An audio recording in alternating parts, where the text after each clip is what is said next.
Party म्हटलं की शहरातल्या लोकांची पावलं आपोआपच हॉटेलांकडे वळतात, पण गावाकडे गेलं की तिथं अस्सल मातीतल्या आणि गावरान चवीच्या वेगवेगळ्या पार्टी आजही होतात। मग पोपटी पार्टी, हुरडा पार्टी अशा पार्ट्या करण्यासाठी शहराकडचे लोकही गावची वाट धरतात। यातलीच एक फेमस पार्टी म्हणजे विदर्भातली रोडगे पार्टी। विदर्भातल्या रोडगे पार्टीला कोणत्याही सीझनची गरज नाही। कोणी देवाला बोललेला नवस फेडण्यासाठी तर कोणी जेवणाची पार्टी म्हणून ही रोडगे पार्टी करत असतात। पण हीच रोडगे पार्टी अकोल्यातील महिलेच्या जीवावर बेतल्याची धक्कादायक घटना घडली आहे। अकोला जिल्ह्यातल्या बार्शीटाकळी तालुक्यात एका शेतात चाललेल्या रोडगे पार्टीवर अचानक मधमाशांनी हल्ला चढवला आणि त्यात एका महिलेचा मृत्यू झाला, तर इतरही काही जण गंभीररित्या जखमी झाले। त्यामुळे या प्रकरणाची सध्या चांगली चर्चा होऊ लागली आहे। पण रोडगे बनवण्याच्या पद्धतीमुळेच मधमाशांनी या पार्टीतल्या लोकांवर हल्ला चढवल्याची माहिती समोर येते। अकोल्यातल्या या रोडगे पार्टीत नक्की काय घडलं, तिथं मधमाशांनी हल्ला कसा चढवला आणि ही रोडगे पार्टी नेमकी असते काय, त्याचीच माहिती या व्हिडिओमधून जाणून घेऊयात। नमस्कार, मी शार्दूल आणि तुम्ही बघताय बोल भिडू। सगळ्यात आधी ही रोडगे पार्टी म्हणजे नक्की असतं काय ते बघूयात। विदर्भात खास करून बुलढाणा, अकोला, अमरावती अशा पश्चिम विदर्भ पट्ट्यात पारंपरिक रोडगे पार्टी केली जाते। या रोडग्यांच्या जेवणासाठी कोणताही ठराविक ऋतू नाही, तर एखादं खास निमित्त लागतं। हिवाळा सुरू झाला की थंडीमध्ये दुपारचं ऊन अंगावर घेत शेतामध्ये हिरव्यागार वातावरणात या रोडगे पार्ट्या अकोला, अमरावती, वर्धा, नागपूर या जिल्ह्यांमध्ये मोठ्या प्रमाणात होतात। त्या अगदी हिवाळा संपला तरी एप्रिलपर्यंत चालू असतात। एखाद्या शेतात किंवा देवस्थानाच्या ठिकाणी या रोडग्यांचं गाव जेवण घालण्याची पद्धत आहे। मग कोणी काही नवस बोललं असेल तर तो फेडण्यासाठी किंवा मग शेतातल्या विहिरीच्या पूजेनिमित्त रोडग्यांचं जेवण घालण्याची प्रथा आजही विदर्भात चालू असल्याचं सांगितलं जातं। त्यामुळं रोडगे हा विदर्भातला पारंपरिक पदार्थ असल्याचं दिसून येतं। आता याच रोडगे पार्टी दरम्यान अकोल्यात नक्की काय घडलं ते बघूयात।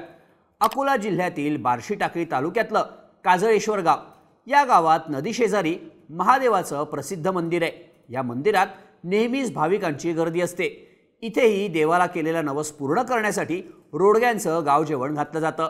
त्याचप्रमाणे प्रकाश पांडुरंग पवार यांच्या शेतात सोमवारी रोडग्यांच्या जेवणाचा बेत आयोजित करण्यात आला होता।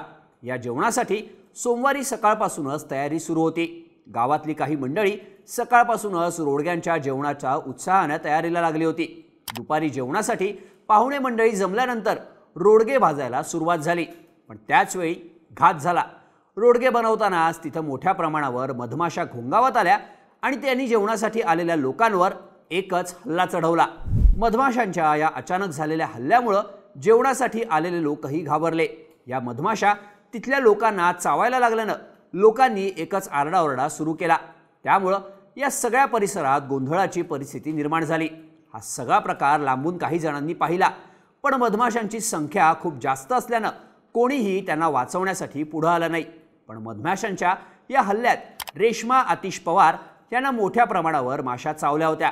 त्यामुळं त्या गंभीररित्या जखमी झाल्या। त्यांच्या अंगावर ठिकठिकाणी जखमा झाल्या होत्या आणि त्यातून रक्तही वाहत होतं। त्यांच्यासोबतच मीरा राठोड, 2 लहान मुलं आणि जेवणासाठी आलेले इतरही काही लोक गंभीररित्या जखमी झाले। जखमींना लगेचच अकोल्याच्या सर्वोपचार रुग्णालयात दाखल करण्यात आलं, पण दुर्दैवानं मधमाशांच्या या हल्ल्यात जखमी झालेल्या रेश्मा पवार यांना डॉक्टरांनी मृत घोषित केलं, तर इतर जखमींवर रुग्णालयात उपचार सुरू असून त्यातील काही जणांची प्रकृतीही गंभीर असल्याचं सांगितलं जात आहे। आता रोडग्यांचं जेवण हे या परिसरात सतत होत असतं, पण त्यावेळी अशा पद्धतीची घटना कधी घडली नसल्याचं गावकरी सांगतात। त्यामुळं सोमवारी ही घटना नेमकी कशी घडली, मधमाशांनी हल्ला कसा केला, याबाबत लोकांकडून आश्चर्य व्यक्त करण्यात आलं। तेव्हा रोडगे बनवण्याच्या पद्धतीमुळेच तिथं मधमाशा आल्याचं सांगितलं जात आहे।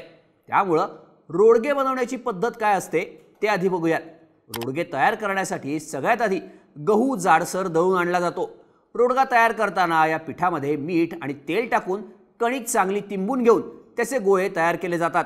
हातावर या कणकेच्या जाडसर पाऱ्या तयार केल्या जातात आणि त्यानंतर या 4-5 जाड्या लेअरच्या पुरीसारख्या आकारांच्या पोळ्या एकावर एक ठेवून त्यांचा एक मोठा गोळा तयार केला जातो आणि मग हे रोडगे भाजले जातात। आता हे रोडगे भाजण्याची पद्धतही वेगळी असते। साध्या पोळ्यांप्रमाणे हे रोडगे तव्यावर भाजले जात नाहीत, तर त्यासाठी विस्तव तयार केला जातो। या रोडगे भाजण्याच्या पद्धतीमुळेच काजळेश्वर गावात मधमाशांचा हल्ला झाल्याचं सांगितलं जातंय। आता रोडगे भाजण्यासाठी जमिनीमध्ये 1 फुटाचा चर तयार करून त्यावर रानातला पालापाचोळा आणि गोवऱ्या रचल्या जातात। हे सगळं पेटवून आग लावली जाते आणि त्याची भट्टी तयार केली जाते। या गोवऱ्या चांगल्या लालबुंद झाल्या की आगीची धग कमी होते आणि नंतर या गोवऱ्यांच्या निखाऱ्यामध्ये हे रोडगे टाकले जातात। ते भाजताना खालीवर करत रोडगे खरपूस भाजले जातात। रोडगे बनवण्याची ही प्रोसेस साधी सोपी नाहीये। यासाठी रोडगे तयार करणारी खास माणसं गावांमध्ये असतात। रोडगे आणि सोबत वांग बटाट्याची म्हणजेच आलू वांग्याची भाजी, आलं लसूण आणि कांद्याची पेस्ट आणि झणझणीत गरम मसाले असलेली तर्रीदार भाजी, सोबतच गावरान तूर डाळीचं साधं वरण, गूळ आणि तूप अशी ही रोडग्यांची मेजवानी असते। आता रोडगे भाजण्याच्या या पद्धतीमुळेच मधमाशांकडून हल्ला करण्यात आल्याचं सांगितलं जातंय। कारण रोडगे बनवण्यासाठी जेव्हा गोवऱ्या जाळण्यात आल्या तेव्हा त्याचा मोठ्या प्रमाणावर धूर झाला। हा सगळा धूर आजूबाजूच्या परिसरात पसरला, पण जिथं हे रोडग्यांचं जेवण बनवलं जात होतं तिथून जवळच मधमाशांचं मोठं आग्यामोहळ होतं। या धुरामुळं हे आग्यामोहळ फुटलं आणि मोठमोठ्या रानटी मधमाशा परिसरात पसरल्या। त्यावेळी त्यांनी रोडग्यांच्या जेवणासाठी आलेल्या लोकांवर हल्ला चढवला आणि याच हल्ल्यात रेश्मा पवार यांचा दुर्दैवी मृत्यू झाला। जिथं रोडगे बनवण्यात येत होते तिथं आग्यामोहळ आहे याची कोणालाही माहिती नव्हती असंही स्थानिक पत्रकारांकडून सांगितलं जातंय। आता मधमाशांचं पोळं आणि आग्यामोहळ यात मोठा फरक आहे। आग्यामोहळ मधल्या माशा या आकारानं मोठ्या आणि विषारी असतात। या मधमाशांचे हल्ले क्रूर आणि वेदनादायक असल्यानं कोणीही सहसा या पोळ्यांना स्पर्श करण्याचं धाडस करत नाही।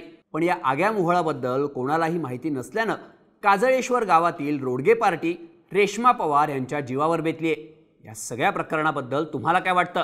याबाबतच्या तुमच्या प्रतिक्रिया आम्हाला कमेंट करून नक्की सांगा आणि अशाच माहितीपूर्ण व्हिडिओजसाठी बोलबिडूच्या YouTube चॅनलला सबस्क्राईब करायला विसरू नका।